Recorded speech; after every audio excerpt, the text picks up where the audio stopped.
Hello everyone, today we are going to learn basic SketchUp tutorial how to draw rectangle from center point.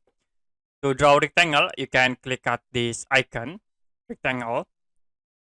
And then if you want to draw rectangle from center point, you can press control button and then you can click on drawing area. Now you can draw rectangle from center point like this.